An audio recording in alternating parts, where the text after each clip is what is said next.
अल्लाहु अकबर। अल्लाहुम्मा सल्लि अला मुहम्मदिन व अला आले मुहम्मद। इससे पहले कि मैं अमल बताऊं, थोड़ी सी मैं बैकग्राउंड जो है या जो वजह है लोगों की परेशानी की, वो थोड़ी सी जो है वो बयान कर देता हूँ। देखिए, जुमेरात को 40 मरीज़ देखे तो 40 के 40 मरीज़ों की एक ही राम कहानी थी कि हज़रत साहब हम इतने सालों से वज़ाइफ कर रहे हैं, जादू ख़त्म होता है फिर जादू हो जाता है। यानी 40 मरीज़ देखे हैं तो 40 के 40 की एक ही कहानी है, एक ही मसला है कि हज़रत साहब हम जो है वो पढ़ाई करवाते हैं या किसी आमिल से इलाज करवाते हैं या ख़ुद औरादो वज़ाइफ करते हैं, तो क्या होता है, कुछ अफाका हो जाता है, फिर थोड़े दिन के बाद वो दोबारा मसला बन जाता है। समझ नहीं आती तो हज़रत साहब आप हिसाब लगा के ज़रा बताएं कि कौन हमारा दुश्मन है। तो फिर मैं हिसाब लगाता हूँ तो मेरे हिसाब में वही दुश्मन निकलता है जो सामने बैठा होता है। तो फिर मुझे क्या कहते हैं हज़रत साहब, आप बयानात में भी जो है वो बेइज्जत करते हैं, तो हमें इतना किराया लगा के सामने बैठे तब भी आपने हमें ही बेइज्जत किया है। तो भाई, बेइज्जत करना या इज़्ज़त देना ये बात नहीं है। बात ये है कि जो हकीकत है, देखिए, जो मुझे नज़र आएगा मैं तो वही बताऊंगा ना। फिर मैं अल्हम्दुलिल्लाह बताता नहीं हूँ, आपकी ज़ुबान से मनवाता भी हूँ। या तो ये ना कि मेरे सामने बैठ के आप अपनी बेइज्जती महसूस कर रहे हैं तो आप इकरार ना करें, तो फिर तो हो गया ना कि भाई मैंने बहतान लगाया, इल्ज़ाम लगाया। फिर आप मेरे सामने बैठ के इकरारे जुर्म भी करते हैं, एतराफ़ जुर्म भी करते हैं, तो फिर इसमें बेइज्जती वाली तो कोई बात नहीं, तज़लील वाली अल्लाह ना करे तो कोई बात नहीं। हमारे मेहमान होते हैं, अल्लाह रसूल के मेहमान होते हैं। या तो आप कहेंगे जी हज़रत साहब जो आप कह रहे हैं ये नहीं है, आप मानते भी हैं कि हमने ये सब कुछ किया है, तो जिसने किया है फिर मुजरम वही है।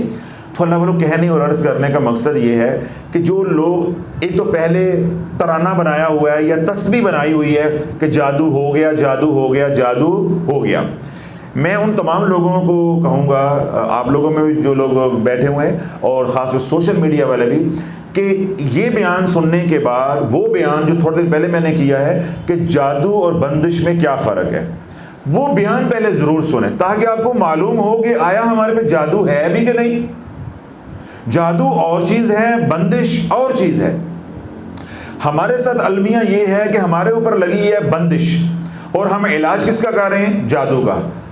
तो उसका नतीजा क्या निकल रहा है कि हम रज्जत के शिकार होते जा रहे हैं। यानी अब एक बीमारी मुझे नहीं है, मैं उसकी दवाई खाए जाऊंगा तो क्या होगा कि किसी और बीमारी का शिकार हो जाऊंगा। नहीं, मेरा मसला था बंदिश, उसका इलाज मैंने उस वीडियो में बताया, उस बयान में मैंने बताया। हमने इलाज किसका किया है, जादू का, तो जादू तो था ही नहीं। तो वो गलत वज़ाइफ पढ़ने की वजह से हम गलत रास्ते पे चल पड़े और हम मुख्तलिफ मसाइल का शिकार हो गए। जब तक आप वो बयान नहीं सुनेंगे आपको मालूम ही नहीं होगा कि रज अपना जादू क्या होता है और बंदिश क्या होती है। आपको ये मालूम ही नहीं बात सारी ज़िंदगी हो सकेगी कि हमारे पे बार बार जादू क्यों होता है। अल्लाह वालों, पहली बात तो आप ये तसल्ली रखें कि आपके ऊपर जादू है ही नहीं। अभी तो मैं एक फ़िक्रा बोल रहा हूँ, जब वो बयान सुन रहोगे तो फिर आपका ज़हन बिल्कुल वाज़े साफ़ हो जाएगा, आपका कॉन्सेप्ट जो है वो क्लियर हो जाएगा कि हमारे पे जादू है ही नहीं, हमारे पे क्या है, बंदिश है। तो बंदिश का मैंने छोटा सा इलाज बताया, वो करो 2 हरफी, तो इंशाल्लाह आपको ज़रूरत ही नहीं किसी इलाज की। अब जो अवामुन्नास या जो लोग हमारे पास आते हैं या सोशल मीडिया पे सुनते हैं, वो क्या कहते हैं, हज़रत साहब जादू हो गया। क्या हो गया, जादू हो गया। इलाज करते हैं फिर जादू हो जाता है। अच्छा, पढ़ाई करते हैं, वजीफ़ा करते हैं, फिर जादू हो जाता है। तो अल्लाह वालों, पहली बात तो ये है कि आप पे जादू है ही नहीं, जादू है ही नहीं। दूसरी बात ये है, बिलफर्ज आपके ऊपर अगर जादू है, आपको किसी अकल के अंधे ने आज तक ये बात समझाई नहीं है कि जादू का इलाज चाहे आमिल करे चाहे मैं खुद अपना इलाज करूं, जब तक मेरा हसार नहीं होगा इलाज हो ही नहीं सकता। बात समझ आई है कि नहीं है? जब तक आप एहतियात नहीं करेंगे, परहेज नहीं करेंगे, बदनी बीमारी भी हो, आपका इलाज हो ही नहीं सकता।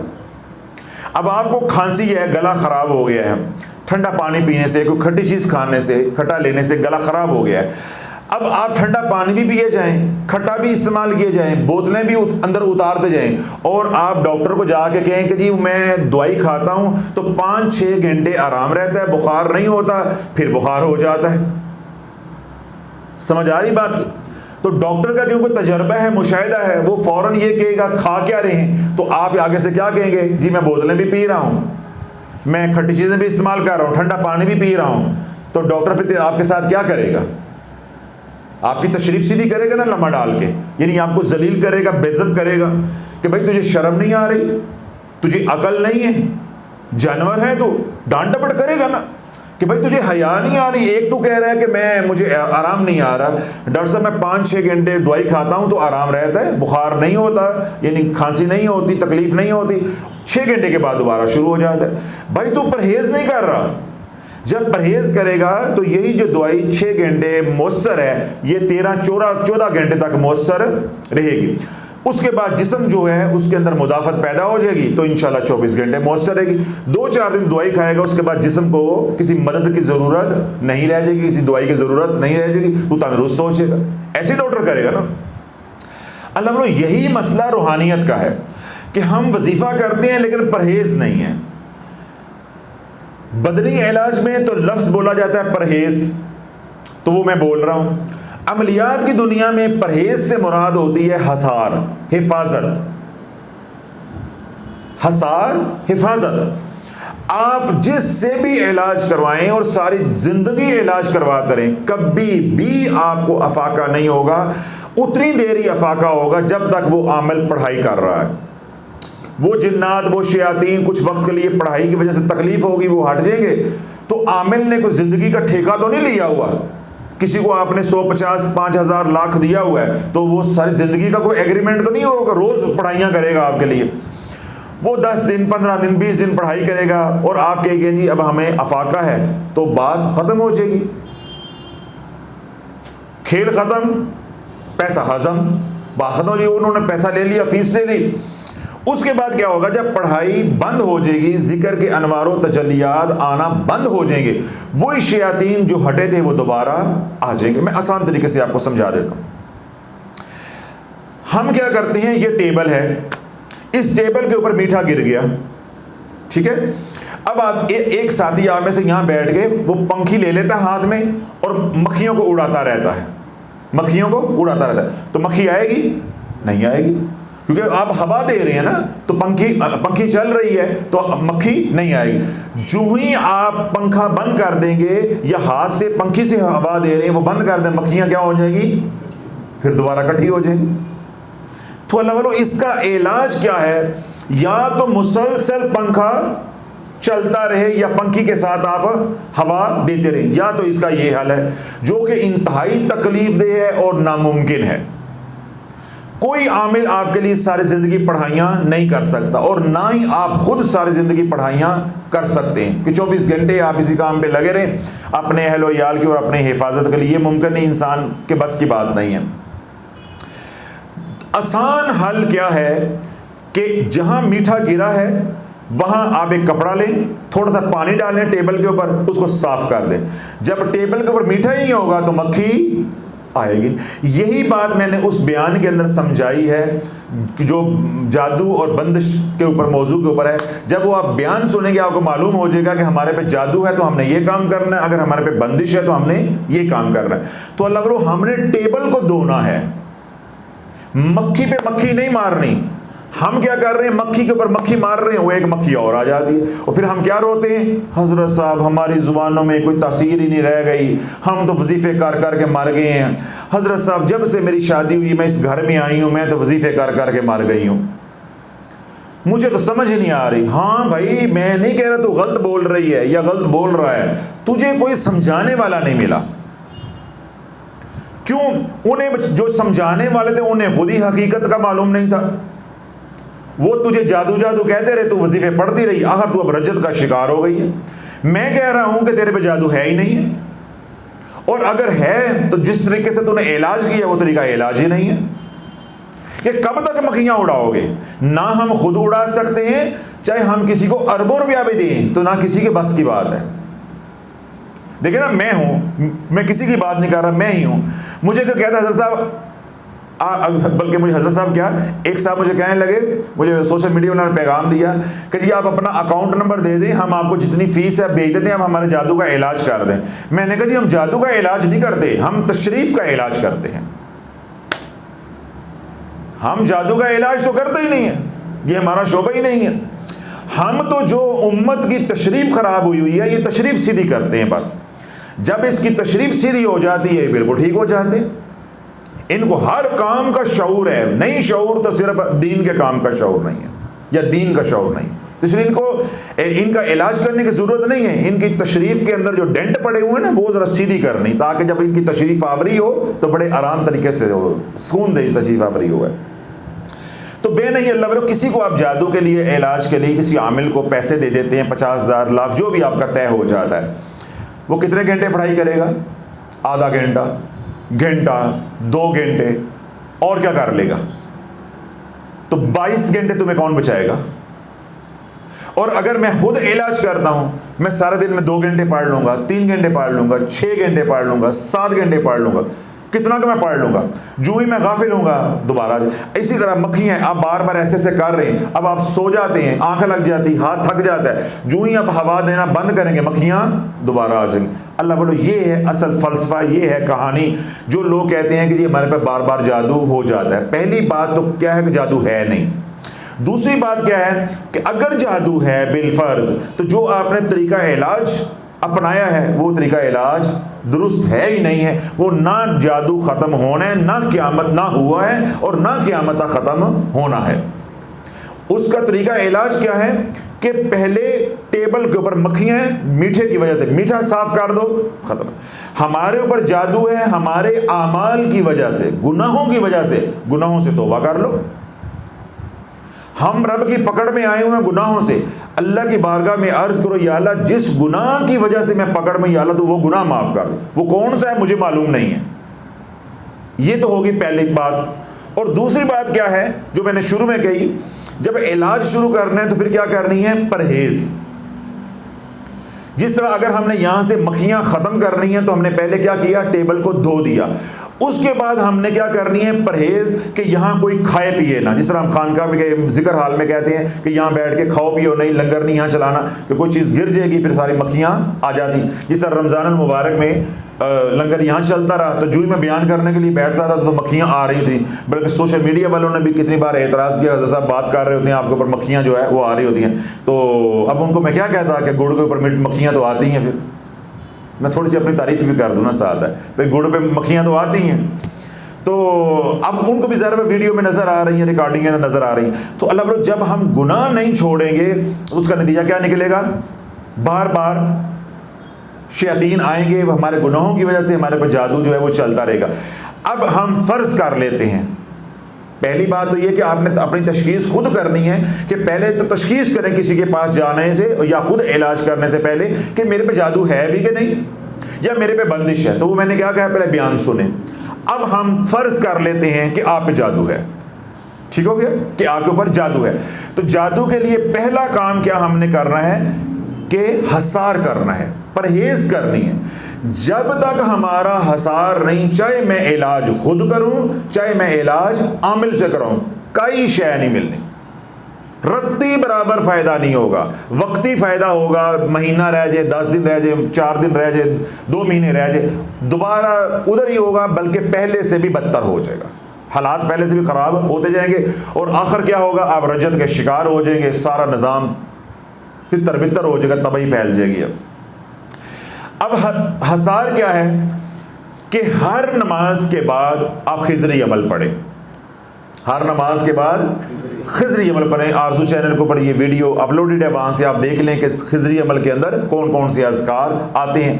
5 से 7 मिनट का अमल है, हर नमाज के बाद करेंगे। ये हसार भी है और बैक वक्त ये इलाज भी है। अब जो जादू हो गया, कम दर्जे का था, औसत दर्जे का है या बहुत आला ये शदीद दर्जे का है, कोई परेशानी की बात नहीं है, ज़रा भी परेशान नहीं होना। कुरान के सामने किसी के जंतर मंतर की कोई औकात नहीं। पहले अपने अंदर से खौफ निकाल दे, जितना अंदर खौफ होगा उतना जादू तेज होगा।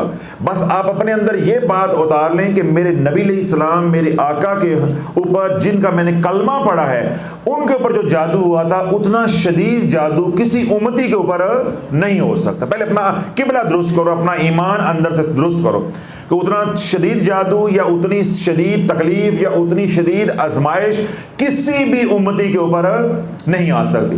तो मेरे नबी का जादू जो है वो दोनों कुल से टूटा था, आखिरी दो कुल से, तो मेरा नहीं टूट सकता। मेरे नबी के जादू का इलाज आखिरी दो सूरतों से हुआ था, तो मेरा क्यों नहीं हो सकता? या यूं कह लें कि मेरे नबी का इलाज कुरान से हुआ था, तो मुझे कुरान से नफा क्यों नहीं हो सकता? तो अपने अंदर से ये खौफ निकाल दें, जी अब हमारा इलाज नहीं होता, हमें आराम नहीं आता। जो आराम क्यों नहीं आता वो मैंने सारा बता दिया है कि हमारी जो कमी है या हमारी लाइल्मी जो है, ये जहालत है, उस वजह से आराम नहीं आ रहा। तो पहला काम हम क्या करेंगे जब इलाज शुरू करना है? हसार, जिसको हम बदनी बीमारी में परहेज कहते हैं, अमलियात की जुबान में उसको इस्तिलाह इस्तेमाल करेंगे हसार। अब जो होना था मेरे ऊपर आपके ऊपर वो तो गया, वार तो हो गया है, अब हम करेंगे हसार, ताकि जो हो गया, अब मजीद बाहर वाला अंदर ना आए। मजीद जो असर है नेगेटिव एनर्जी का या जादू के असरात वो अब हमारे अंदर ना आए। तो उसके लिए क्या हम करेंगे? हसार। हर नमाज के बाद खिजरी अमल पढ़ेंगे, ठीक है। अब खिजरी अमल ऐसा खूबसूरत अमल है कि ये बैक वक्त हसार भी करेगा, जो अंदर आ गया हुआ है उस एनर्जी को भी निकालेगा। यानी मैंने क्या कहा कि ये बैक वक्त क्या है? इलाज भी है और हसार भी है। अच्छा, अब ज़ाहिर बात है मेरे पे जादू हुआ, अल्लाह ना करे आप पे हुआ, अब जिस घर में आप रह रही हैं या उस घर के ऊपर वार हुआ, अब आपने अपना भी हसार किया। जब हसार करेंगे तो क्या करेंगे? अपने घर बार का भी तसव्वुर करेंगे, अपने जान माल कारोबार का भी तसव्वुर करेंगे, तो वो भी उसके अंदर आ गया। अब हम ये चाहते हैं कि बंदा है कमज़ोर है, तो बंदा क्या चाहता है? जल्दबाज होने की वजह से कि हथेली पे सरसों जम जाए, फटाफट मैं इन हालात से जल्द से इन हालात से निकल जाऊँ। अच्छी बात है। अब पहला काम हमने क्या करना है? हर नमाज के बाद खिजरी अमल, बस वजू के साथ रहें, पाक साफ रहें, अपने घर को पाक साफ रखें। दूसरा काम हमने ये करना है, जो घर के अंदर या कारोबार की कोई जगह है, वहाँ पे कोई फैक्ट्री है, कोई दफ्तर है, वहाँ पे जादू का वार हुआ है, तो या कारोबार बंदा हुआ है, कारोबार नहीं चल रहा, तो वो जगह हो गई। अब आपने क्या करना है कि वहाँ जो जादू के असरात हैं, जिसको हम नेगेटिव एनर्जी कहते हैं, उसको भी तो निकालना है ना। तो आप क्या करेंगे कि आप अगरबत्तियाँ लेकर आए। कौन सी? अगरबत्तियाँ। अगरबत्ती थोड़ी सी आप हिम्मत करें, कोशिश करें तो आपको किसी अच्छी दुकान से, अच्छे डिपार्टमेंटल स्टोर से ऊद की जो है वो अगरबत्ती मिल जाती है। कौन सी खुशबू की? ऊद की। और वो सस्ती होती है। किसी के ज़हन में ये बात ना आए कि ऊद खुशबू बहुत महंगी होती है, तो अगरबत्ती पता नहीं कितनी महंगी होगी। नहीं, आज भाई अगरबत्ती जो है वो दरबारों पे भी नहीं चलती, कोई नहीं लेता, अब नहीं बिकती हैं, क्योंकि अब परफ्यूम्स आ गए हैं, लोग वही लगाते हैं, अगरबत्तियाँ अब नहीं लेते। अब वो कारोबार या वो इतनी महंगी नहीं, वो आज भी बहुत सस्ती हैं। तो अगरबत्ती आपने लेकर आनी। अब आपने क्या करना है कि सुबह फजर की नमाज के बाद, फजर की नमाज के बाद 11 अगरबत्तियां आपने लेनी है। समझ आ गई? कितनी? 11। सूरह फलक और सूरह नास के अंदर 11 आयात हैं। आपने 11 मरतबा सूरह फलक बिस्मिल्लाह शरीफ के साथ, 11 मरतबा सूरह नास बिस्मिल्लाह शरीफ के साथ अव्वल व आखिर 3 बार दुरूद पाक पढ़ के इन अगरबत्तियों के ऊपर फूंक मार देनी है, और आपने एक जगह पे 11 के 11 इकट्ठी रख के जला देनी है। और उसका जो धुआं है, जो उसके फ्यूम्स हैं, उसकी जो खुशबू है, वो सारे घर में फैल जाए। फैक्ट्री है तो उसमें फैल जाए, कोई दफ्तर है तो उसमें फैल जाए, कोई दुकान है तो उसके दरमियान में रख देंगे, सारा धुआं फैल जाएगा। अल्लाह वालों, जितने जादू के असरात हैं, गंद बुलंद है, सारा कुछ साफ हो जाएगा। इसी तरह मगरिब की नमाज के 15 मिनट बाद दोबारा 11 अगरबत्तियाँ लेके उनके ऊपर 11 मरतबा सूरह फलक सूरह नास बिस्मिल्लाह शरीफ के साथ पढ़ के अव्वल व आखिर 3 बार दुरूद पाक पढ़ के आपने 11 अगरबत्तियाँ जला देनी है। अब अगरबत्तियाँ कितनी हैं? 11। दोनों सूरतें कितनी कितनी बार पढ़नी है? 11 बार। और ये अमल कितने दिन करना है? 11। अब याद रहेगा 11 ही आयात हैं, 11 मरतबा ये दोनों सूरतें पढ़नी है, बिस्मिल्लाह शरीफ के साथ पढ़नी है, और 11 दिन ही ये अमल करना है। इंशाअल्लाह अज़ीज़ जितना भी सख्त जादू होगा सब कुछ साफ हो जाएगा, सब कुछ साफ हो जाएगा। घर है, कारोबार की कोई जगह है, कोई फैक्ट्री है, कोई रकबा है, या कोई भी जगह ऐसी है वहाँ पे असेब है, जादू है, नजर बद के साथ है, सब कुछ साफ हो जाएगा। अब मिसाल के तौर पे आज आपका अमल 11 दिन का मुकम्मल हो गया। अब अल्लाह वालों आपने क्या करना है, जो हसार है वो कब तक करना है? जब तक सफ़ेद कपड़ों वाले नजर ना आ जाए, यानी जो हसार है वो तादम मौत है।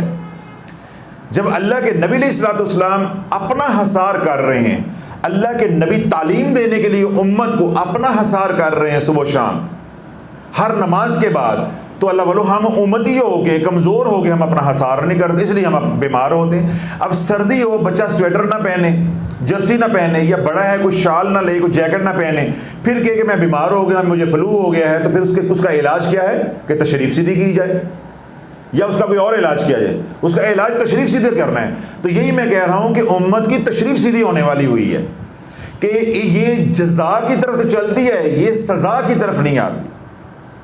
यहाँ हमारे यहाँ जज़ा और सज़ा दोनों निज़ाम होते तो आज दीन का ये हाल ना होता। जो शख्स नमाज पढ़ रहा है उसको हुकूमत की तरफ से इनाम मिलता, और जो नमाज छोड़ रहा है उसे कोड़े पड़ते, तो आज कोई बेनमाजी ना होता। मैं आपको मिसाल देता हूँ, ज़िमरन बात आ गई, ये पिछली गर्मियाँ जो गुजरी हैं, यानी पिछले साल की, तैयब उर्दगान ने वहाँ अपने मुल्क में, तुर्की में, तुर्किया अब तो उसको खैर कहते हैं, तुर्किया में उसने एक पॉलिसी दी, एक प्रोग्राम दिया कि जो बच्चे 40 दिन बाजमात नमाज पढ़ेंगे मस्जिद में आके, स्टूडेंट्स बच्चे, ये स्कूल के बच्चे जो मदारस के बच्चे होते हैं, 40 दिन जो बाजमात आके नमाज पढ़ेंगे उनको स्पोर्ट्स साइकिलें दी जाएंगी। जाग रहे हैं? देखिए, जब कौमों ने कुछ बनना होता है, अब जिस घर में 2 बच्चे भी देना, वो अगर फर्क हो नमाज 2-3 ही पढ़ने लगे, नहीं मैंने 5 ही पढ़नी, मुझे स्पोर्ट्स साइकिल मिलेगी।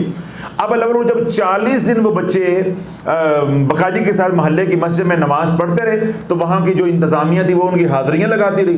40 दिन के बाद उन्होंने लिख के भेज दिया हुकूमत को कि ये बच्चे हैं, ये इनके वालिदैन का नाम, ये इनका जो भी ID कार्ड है, इन बच्चों ने 40 दिन की नमाजें जो हैं यानी 200 नमाज मुकम्मल की है। अब हुकूमत वक्त ने उनको इनाम दिया। साइकिल कितने की होगी? 5,000 की, 10,000 की, 20,000 की, 50,000 की। अल्लाह वाला 20-25 हज़ार लगा के स्पोर्ट्स साइकिल दे के उनके हुक्मरान ने, वालिदैन ने और जो उलमा हैं उन्होंने एक बच्चे को सारी ज़िंदगी के लिए नमाजी बना दिया।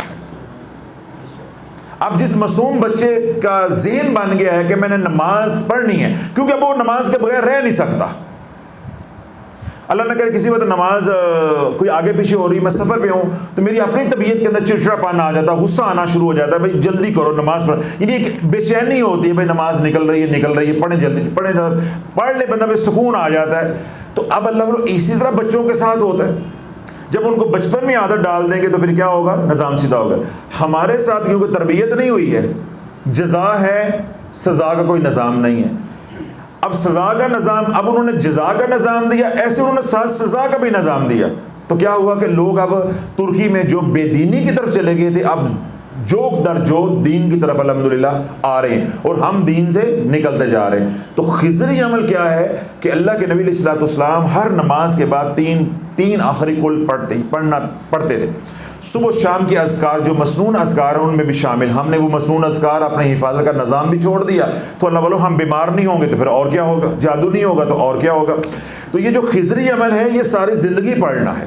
हर नमाज के बाद किसी नमाज में रह जाए तो अगली नमाज में डबल पढ़ लें। और औरतें जिन दिनों में नमाज नहीं पढ़नी, इसको रुकिया की दम की नीयत करके 5 वक्त पढ़ना, जो ही अजान आए पढ़ना, छुट्टी नहीं है। चाहे मर्द है, चाहे औरत है, चाहे बूढ़ा है, चाहे बच्चा है, चाहे मैं हूँ, चाहे आप हैं, चाहे पीर है, चाहे मुरीद है, ये सब ने करना, सबके लिए ज़रूरी है। एक बात। दूसरी और आखिरी बात 11 दिन आपने 11 मरतबा सूरह फलक सूरह नास पढ़ के 11 अगरबत्तियां जला दी सुबह शाम, 11 दिन का इलाज मुकम्मल हो गया। अब आपने अगरबत्तियों वाला काम क्या कर देना है? बंद। अब आपने हफ्ते में 1 दिन ये काम करना है। क्यों? आप किसी पे गलत नहीं कर रहे, जो आपके हासिद है उन्होंने तौबा तो नहीं कर ली ना।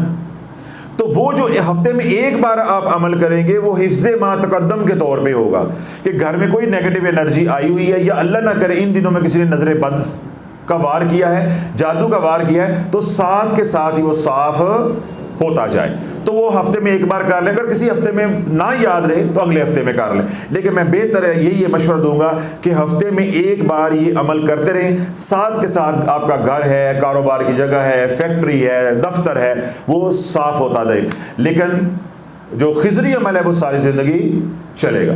तो अल्लाह वालों, अगर जिस तरह मैंने तफसील के साथ समझाया है, अगर वाकई ही वो बयान सुनने के बाद आप तशखीस कर लेती हैं कि मैं जादू का मरीज़ हूँ, बंदिश का मरीज़ नहीं हूँ, जादू का मरीज़ हूँ, तो मेरे बताए हुए तरीके पे इलाज करो। अगर आपके ऊपर 1% भी जादू के असरात रह जाएं या दोबारा ज़िंदगी में जादू हो जाए, उसका असर आ जाए, मैं जिम्मेदार हूँ। जादू होता रहेगा, देखिए हमारे ऊपर आए दिन होता है। जो हम कर सकते हैं अल्लाह के तौफीक से वो करते हैं, अल्लाह बचाने वाला है। अब एक बंदे की मौत ही हार्ट अटैक से होनी है, मुझे बताओ वो कौन बचाएगा उसको? एक बंदा है उसने मरना ही शुगर से है, समझ आ रही? एक बंदा है उसने मरना ही हादसे से है, तो उसको कौन बचाएगा? एहतियात की जा सकती है। इस तरह जादू से हम एहतियात करते हैं। हसार क्या है? एहतियात है। बाकी अगर किसी की मौत लिखी है, अल्लाह ने उसका तकदीर में लिखा है मरना है, वो एक अलग मामला है। तो अगर आप ये एहतियात करते हैं, यानी हर नमाज के बाद हसार करते हैं, पहले आप 11 दिन इलाज कर लेते हैं, उसके बाद सारी ज़िंदगी हसार करते हैं, जादू करने वाले करते जाएंगे, तो उन पर पलटाता जाना। अब जरा तस्वर रखिएगा, आखिरी बात तवज्जो के साथ। आज मैंने अपना इलाज शुरू किया, आज 19 अगस्त है, मेरा 30 अगस्त को इलाज मुकम्मल हो जाएगा 11 दिन का। क्यों बिलाल साहब? मुकम्मल हो गया ना, इलाज मुकम्मल हो गया। अब मैंने क्या करना है, हफ्ते में 1 बार 11 मरतबा ये दोनों आखिरी सूरतें पढ़ के 11-11 बार, तो मैं क्या करूंगा, नेगेटिव एनर्जी को क्लियर कर दूंगा, सारे घर बार बच्चे भी सारे साफ हो जाएंगे। बाकी मैं क्या करूंगा, खिजरी अमल 5 नमाजों के साथ पढ़ता रहूंगा। मेरा इलाज 30 अगस्त 2023 को क्या हो गया, मुकम्मल। अल्लाह ना करे 2 साल के बाद फिर मेरे पे जादू का वार होता है, और मैं 2 साल से हर नमाज के बाद खिजरी अमल पढ़ रहा हूँ। अल्लाह वालों, तसव्वुर करो 2 साल बाद तेरी जुबान में खिजरी अमल की कितनी तासीर आ चुकी होगी, तेरी रूह के अंदर कितनी तहारत आ चुकी होगी, लताफत आ चुकी होगी, तेरी रूह कितनी नौरानी। तो छोटा मोटा वार तो तेरा कुछ बिगाड़ भी नहीं सकता, तुझे मालूम भी नहीं होगा कि वार हुआ कि नहीं। क्यों? तो 2 साल के बाद हर नमाज के बाद खिजरी अमल पढ़ के तो इतना रूहानी मजबूत हो चुका होगा कि हमेशा के लिए इस मुसीबत से निकल जाएगा। और 5 साल के बाद, 6 साल के बाद, अब समझ आ गई? करने वाले जादू करते जाएंगे, जब तू इतना मजबूत हो जाएगा, पहले क्या होगा कि उनका वार असर नहीं करेगा, वो परेशान होंगे। हम करते भी हैं, ये मरदे नहीं, पहले वो क्या होंगे, परेशान। जब तू और 2-3 साल तक पढ़ेगा, मजबूत हो जाएगा, गुनाहों से बचेगा, तो फिर क्या होगा, जब वो करेंगे तेरा उनका किया हुआ अमल तेरी मजबूती की वजह से पलटेगा, तो वो रज्जत का शिकार हो जाएंगे। यानी उनका अमल उन्हीं पे पड़ेगा, तो जब एक दफा पड़ेगा वो चारपाइयों पे पड़ेंगे, तेरी हमेशा के लिए जान छूट जाएगी अपने दुश्मनों से। तुझे करना भी कुछ नहीं, तूने पलटाना भी नहीं, तूने कोई पढ़ाई भी नहीं करनी, फिर निजाम क्या हो जाएगा, ऑटोमेटिक। क्यों? अमल है तो उसका क्या आएगा, रद्दे अमल। तो जब इधर वाली ताकत मजबूत होगी, इधर से इतना भी अमल होगा, तो रद्दे अमल दबा कर आएगा। समझ आई ना? देखिए सामने एक घर है मजदूर का, गरीब आदमी का, उसके घर पे आप रोड़ा मार के भाग आते हैं तो रद्दे अमल आएगा थोड़ा। अगर सामने डेरा है चौधरी का या MNA MPA का, तो रोड़ा मार के भाग आते हैं तो रद्दे अमल 15-20 साल चलेगा। समझ आ गई? तो बे नहीं, अगर हम खिजरी अमल पढ़ के 4-5 साल में मजबूत हो जाते हैं, तो फिर हमें कुछ छेड़ेगा तो रद्दे अमल भी वो चौधरी वाला आएगा, MPA वाला आएगा, डेरे वाला आएगा। तो जिसके ऊपर वो रद्दे अमल पड़ेगा, इंशाल्लाह वो अपनी 7 नस्लों को नसीहत करेगा कि सामने वाले कार वाले ने इन्होंने कुछ नहीं कहना है, इन पे जादू नहीं करना। या फलां जो लोग हमारे रिश्तेदार हैं इनके ऊपर जादू नहीं करना। तो अल्लाह वालों, ये जो आपका रोना है, या ये जो आपकी तस्बीह है, या ये जो आपकी तकरार है, या ये जो आपका खौफ है, हज़रत साहब इलाज करवाते हैं फिर हो जाता है, इलाज करवाते हैं फिर हो जाता है। तो मैंने थोड़ा तफसील के साथ समझा दिया है, कुछ भी नहीं होता, सिर्फ तुम्हारी अपनी कमज़ोरी है, लाइल्मी है। ये बातें जो मैंने बताई हैं, ये बातें कोई मौलज आपको नहीं बताएगा, क्योंकि देखो मैं आमिल हूँ, तो मैंने सारा कुछ आपको बता दिया, तो मेरे पास कौन इलाज करवाने के लिए अब आएगा? देखिए ना, अब आप लोगों ने भी ये सारा तरीका समझ लिया है। आपने कहा ये गिद्दड़ सिंह जिसका 2 लाख मांग रहा था, मैं खुद कुरान पढ़ूंगा, कुरान पढ़ने का फ़ायदा भी जो मैं तकलीफ में मैं पढ़ूंगा अपने बच्चों के लिए, अपने के लिए, वो आमिल तो नहीं पढ़ सकता। अब आपने सुन लिया ना मेरे से, सोशल मीडिया वाले भी सुन लें। अब मैं सोशल मीडिया वाले को कहूँ कि मैं तुम्हारा इलाज करता हूँ, 2 लाख रुपये लूँगा, उन्होंने कहा हज़रत साहब खान का ही रहो, आप उधर बयान करते ही अच्छे लगते हैं, ए काम असी आप ही कर लवांगे। समझ आ गई? तो कोई मुझे मेरे से इलाज करवाएगा? आप नहीं करवाएंगे, आप सर मार रहे हैं, तो सोशल मीडिया वाले कैसे मेरे से करवा लेंगे? तो अल्लाह वालों, इस तरह कोई मौलज नहीं बताएगा जो खुद इलाज कर दे। वो अगर सब कुछ बता दे तो उनके पास मरीज कहाँ से जाएगा, वो फीसें कहाँ से लेंगे? इसलिए मैं कह रहा था, लोग हमें फ़ोन करते हैं, रब्ता करते हैं, हज़रत साहब हमने इलाज करवाना है। तो मैं क्या कहता हूँ कि भाई हम इलाज नहीं करते, हम या तो दिमाग दुरुस्त करते हैं या तशरीफ़ दुरुस्त करते हैं। तो इन दोनों का कोई मसला है तो हम हाजिर हैं और फीस बिल्लाह करते हैं, पैसे भी नहीं लेते। जादू का इलाज नहीं करते, जादू तो कोई चीज़ ही नहीं है, उसका तरीका हम आपको फीस बिल्लाह महज अल्लाह की रज़ा के लिए बता दिए। तो अपना किबला दुरुस्त कर ले, खुद इलाज कर, जब तुझे शिफा होगी, तेरा ईमान बनेगा, इंशाल्लाह तू जोलियाँ उठा के दुआएं देगा। इस अमल की आप तमाम हजरात को भी इजाज़त है, जो बाद में सोशल मीडिया पर सुने उन्हें भी इजाज़त है।